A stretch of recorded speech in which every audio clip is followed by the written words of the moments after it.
next part of our program. Gosh, thanks, Joel. Thanks, everyone, for being here. My name is Emily Halubowicz. I'm Executive Director of the Coalition for Health Funding, and pleased to be working with my colleagues on the steering committee and leading this effort.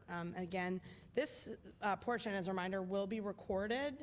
There aren't supposed to be press here, but if there are, you can feel free to quote me. And we'll make this recording available on the NDD United Hub, and I'll share that information at the end of my presentation. So generally what I thought would be helpful would just be to review sort of what the NDD Summit and the steering committee have been doing to date, some of the activities that we have immediately planned, and probably more importantly, what's on all your minds, since we know nothing's really going to be happening until after the election, what's our sort of post-election long game, and sort of walk through some of those scenarios and our recommendations for how to handle it. So just generally, I think for us in this, in getting this effort started, myself and Joel and Rachel Gregg from the National Skills Coalition runs the Campaign to Invest in America's Workforce, have worked together for many years, collaborating around our 302B and our CLIC. We thought that this was really important after the Budget Control Act to find us really as a community by establishing the discretionary spending cap on non-defense discretionary spending. That we should really try to organize the community, work together. That idea that there's a rising tide lifts all boats, and as we've been saying, we're going to need a bigger boat, obviously, and we're at capacity today, which is really exciting to see people up in the balcony there. We are not a formal coalition, so you won't see a list of organizations participating on the website. We're sort of describing ourselves as a network of networks. We have about 60 delegates that are convening approximately once a month in the NDD Summit representing the breadth of communities really here in this room throughout the non-defense discretionary community, and serving as a forum for coordinating strategy and sharing and disseminating information. Our goals have been to educate policymakers about not just NDD programs, but also really to create a brand identity for non-defense discretionary programs. We spent a lot of time trying to figure out, should we call it something else or not, and we decided maybe it's just best, again, given the time crunch, to work with what we've got. We have been working to educate policymakers about the impact of cuts already made to non-defense discretionary spending, which is important, again, as I start to talk about our message, and of course the impact of the sequester on these programs. We have been pushing for, as you've heard repeatedly, a balanced approach to deficit reduction. And I think part of that message, and a key part of that, is a balanced approach that does not include more cuts to non-defense discretionary programs. Our rationale for that being looking at the Budget Control Act and actually what Simpson-Bowles and other bipartisan groups have recommended for deficit reduction, $4 trillion over 10 years. We've already done our part. The Budget Control Act actually implements what Simpson-Bowles recommends for discretionary programs. So we feel that we have a good standing to make that case that we've already done our part. And I think the real purpose of this effort is, again, in working together, is to really raise the visibility of these programs. It was really the only way we think we would be able to compete for political attention with programs like Medicare and taxes and defense and issues that really get a lot of attention. And I think we've been fairly successful in that regard to date. I will say we do not have a budget. This is all a voluntary effort, but what we do have is lots of people. And if we're all working at the same time, talking to the same people and saying the same thing, I think we can really start to change the debate. I'm a pictorial learner, so this is just sort of as a graphical depiction of how we relate in the NDD Steering Committee to the Summit and the broader community, and really, again, these concentric circles that are about disseminating information outward, and then beyond the NDD community, that broader circle of your grassroots and grass tops that all of you can reach. So again, why a balanced approach? Why are we talking a balanced approach? Again, multiple groups of experts have actually recommended a balanced approach. We're not making this up. We're kind of taking this from people who are much smarter than I am, and really trying to give their recommendations a voice. I think some of the things that we've been hearing, at least in some meetings, is that policymakers know what to do. They just don't have the political capital to do it yet. So what we've been trying to do is give them both the direction and the cover that they need to actually work toward a balanced approach. Again, we're working very hard to make sure people remember that the Budget Control Act, Simpson-Bowles recommendations came out before the Budget Control Act, because the Simpson-Bowles recommendations are pretty much, as we understand, going to be the model for a balanced approach going forward. So we want them to understand that, again, we've already done our part. It's pretty clear to me, and I hope to you after today, that an exempt me strategy will fail. There actually was a White House Statement of Administration policy earlier this year saying we will not sign any legislation that is not balanced or tries to exempt certain portions of the budget from sequester. And therefore, we feel like those activities are counterproductive, especially as we become the crabs in a barrel and start fighting with each other. We begin to lose momentum, again, lose that voice. The balanced approach with no more cuts to NDD, that's an overarching message. We felt that gave people a lot of safe space to participate. Those of you that can say more, of course, should. Several of you are talking about revenue explicitly. National Education Association, the American Association of Universities. Right now, actually, for those who are interested, the Coalition on Human Needs is circulating a letter that's a sign-on. They've extended the deadline to September 19th. That is talking, again, more explicitly about revenue. So if you're interested in signing on, ask Debbie Weinstein to stand. Debbie, hi Debbie. And there are copies of the letters on this stage. You can talk to Debbie after this event. So what have we been doing? Our strategy for the NDD Steering Committee was really a two-pronged approach, both an inside the Beltway and an outside the Beltway approach. In terms of inside the Beltway, so far up on our NDD United Hub, you'll find actually a customizable fact sheet about NDD, what it is, the cuts we've sustained to date, the size of the budget that we are, and it happens to be very small. And on the reverse, you'll find a space, almost like a PDF form, where you can type in your own example, so we really encourage you to use that. Many of you signed on to our letter of 3,000 with 3,000 national, state, and local organizations, and we certainly appreciate your help on that. We organized a rally in conjunction with the release of Senator Harkin's report on the impact of sequestration for the Departments of Labor, Health and Human Services, Education. That's also available on the NDD United Hub. And we were trending on Twitter that day, so I was pretty excited about that. And we've, I think, had some success in getting media visibility, both at the national and local level. Nationally, I'd like to know, I don't know if you all saw the front page of the Washington Post a couple weeks ago that featured both a pretty extensive article as well as an editorial about the impact of the sequester on the national parks, which is very effective. Our NDD rally also generated coverage with Huffington Post, CBS, Politico, New York Times, and others. We've also had several hits in the various trade publications. The more important and, of course, the more challenging aspect of advocacy is that outside the Beltway strategy, and we've, I think, had some success, but we did want to make it easy for people. It's hard enough for us to talk about sequester, let alone a real American in North Dakota. So we created a grassroots toolkit that's available on the NDD United Hub. It includes not only sample tweets, talking points, letters to the editor, op-eds, but also tips on how to do these things, which I think is really important. And again, we've had some success getting some coverage in local media. First Focus and Jared Solomon, who's on our steering committee, actually, they've been doing yeoman's work, trying to, wherever they can, and they see coverage of, say, the impact of sequester on defense, working with their partners back home to get letters to the editor placed that say, hey, you know what, NDD is also important. Some of the things that we're working on next, the NDD Steering Committee has prepared a statement on the OMB report with some placeholders, but when that comes out later this week, we'll be issuing that. We encourage you to issue your own statements as well. Robert was referring to the bill by Representative Allen West that will be coming up on the floor on Friday. Again, this is largely a messaging bill, so people can say we're trying to do something about the sequester. It requires the president to submit an official report by October 15th.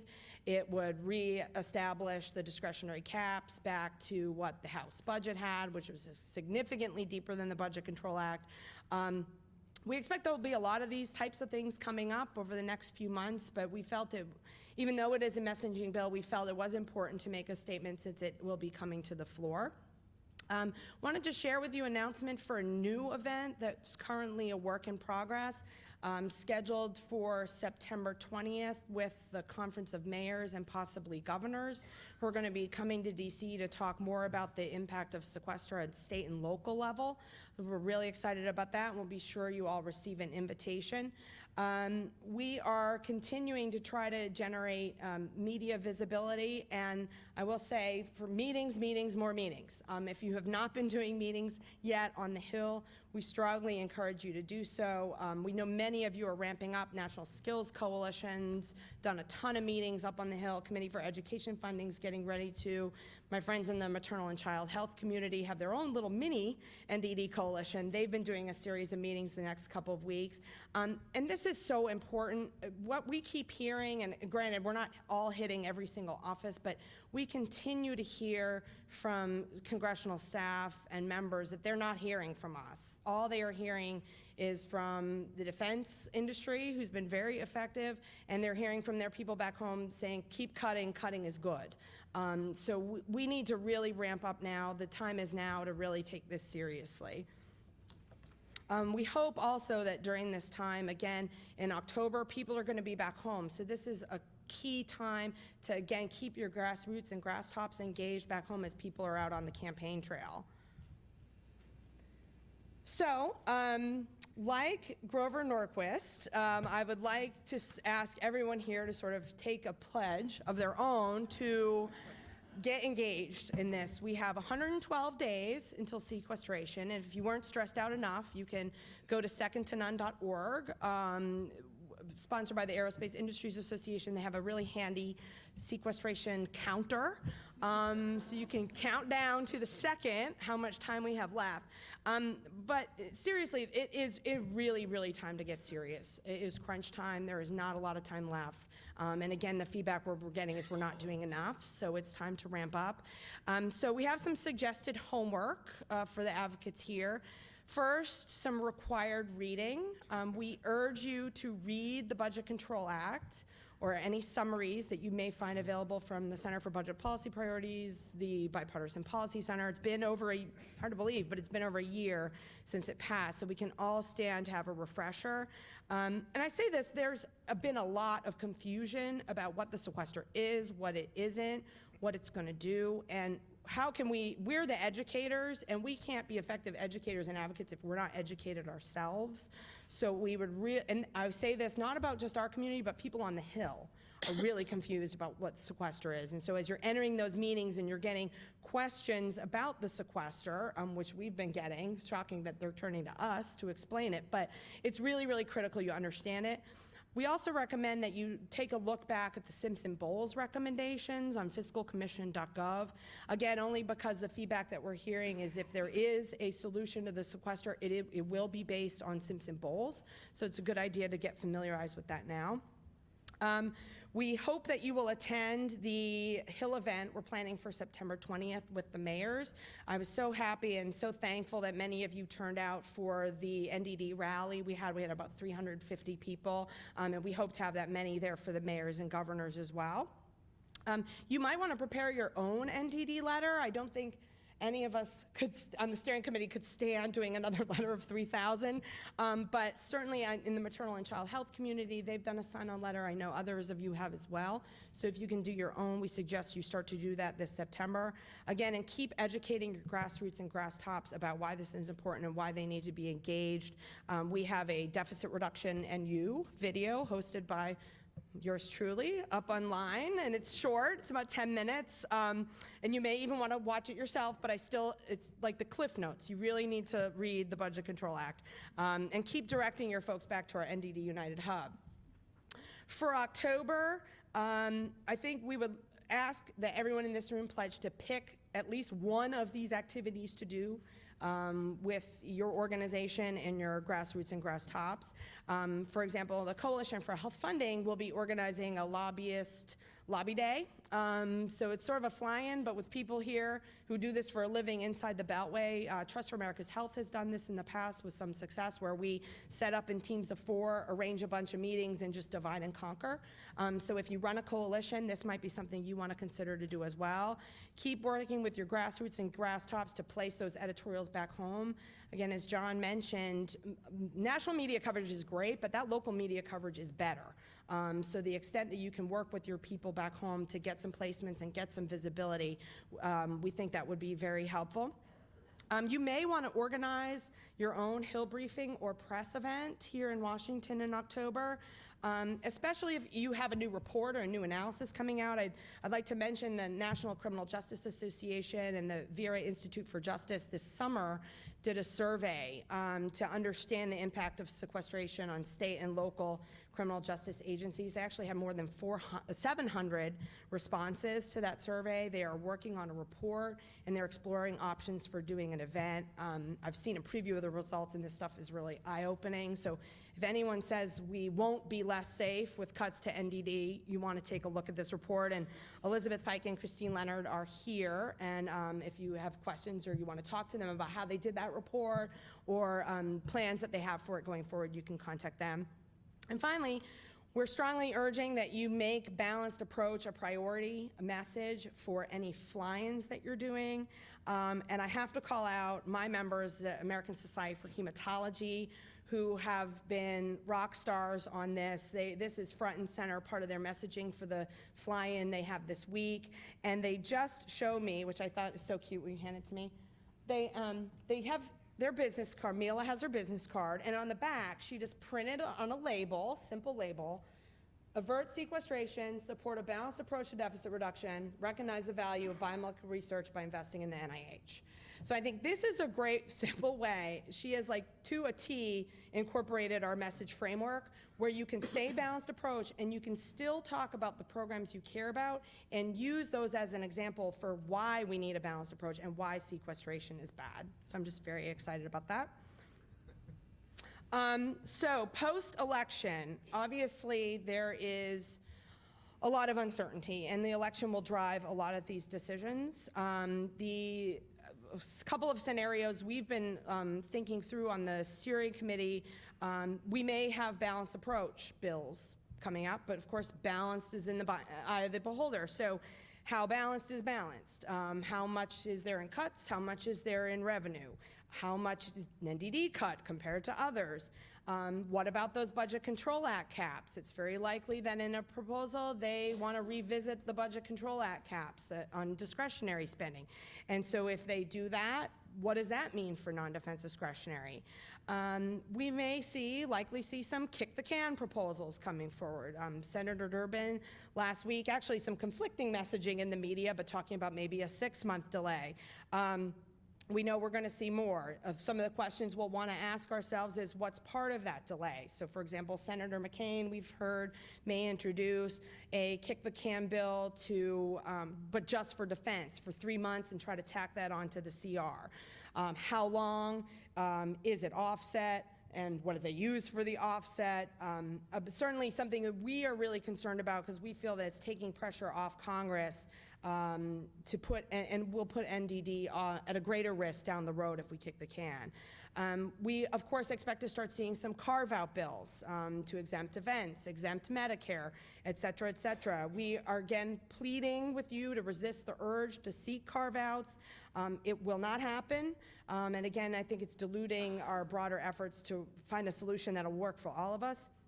And finally, we may see bills to cancel it altogether. Stan Collender today had an interesting piece in Roll Call. The budget guy, @thebudgetguy on Twitter, if you don't follow him, he's great, and say, this is just bad policy, let's just get rid of it. So we might see more of that coming as well. So I think in sum, as we're looking at all these proposals, and we hope you will too, we on the steering committee are really looking at it, so how does NDD fare? And really the critical question we're going to be asking ourselves is the alternative actually worse for NDD than sequester? Because I think that's likely, that we end up with a bill to avoid sequester, but it is actually worse for NDD.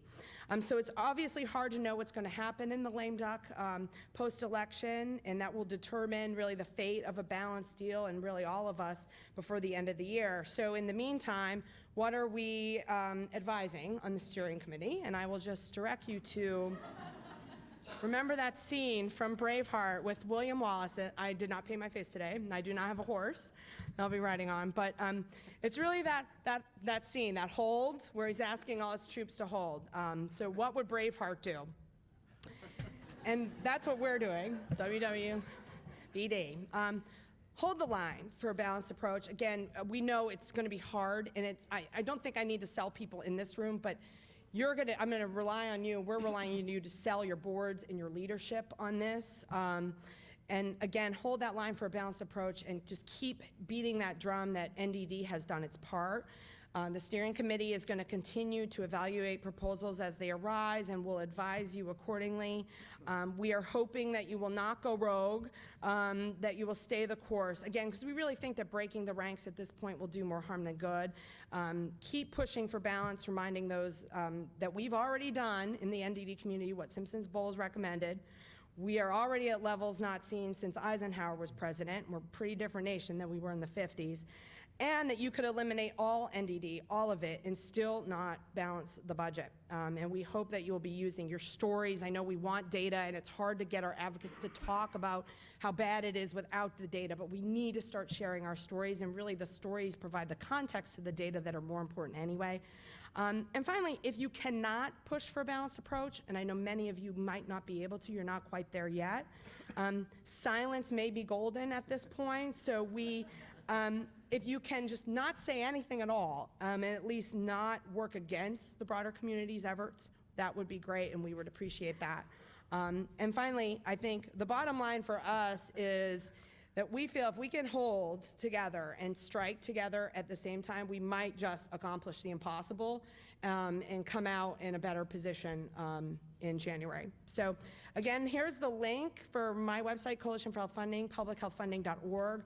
You'll see at the top a tab for NDD United, and that's where you'll find news, all these different impact reports, impact examples, and other resources. So we'd like to open it up now for discussion / questions, and particularly interested for those of you who've been doing Hill visits, any feedback that you've received from the Hill, or even your boards,